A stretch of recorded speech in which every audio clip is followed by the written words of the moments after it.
चला, आज आपण डॉक्टर बाबासाहेब आंबेडकरांच्या मुंबईतल्या चैत्यभूमीमधील एका अनुभवावर एक नजर टाकूया.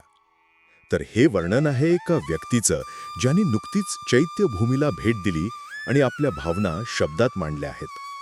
तुम्हाला तर माहीतच आहे, हे तेच पवित्र ठिकाण आहे जिथे बाबासाहेबांवर अंत्यसंस्कार झाले होते. तर पहिली गोष्ट जी तिथे लगेच जाणवते ती म्हणजे तिथलं वातावरण. म्हणजे बघा, बाहेर मुंबईची ती सगळी धावपळ आणि आत पाऊल ठेवताच एक विलक्षण शांतता. ही जागा फक्त एक स्मारक नाहीये, तर समतेच्या लढ्याची एक जिवंत साक्षीदार असलेली भूमी आहे.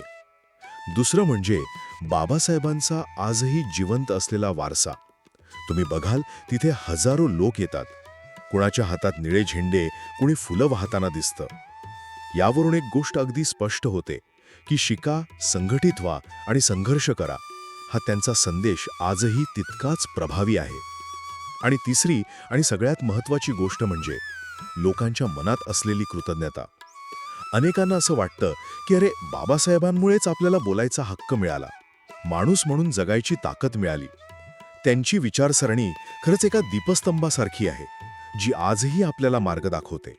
थोडक्यात सांगायचं तर चैत्यभूमी हे केवळ एक भौतिक स्मारक नाहीये, तर बाबासाहेबांच्या विचारांनी जिवंत राहिलेलं एक शक्तिशाली प्रेरणा केंद्र आहे.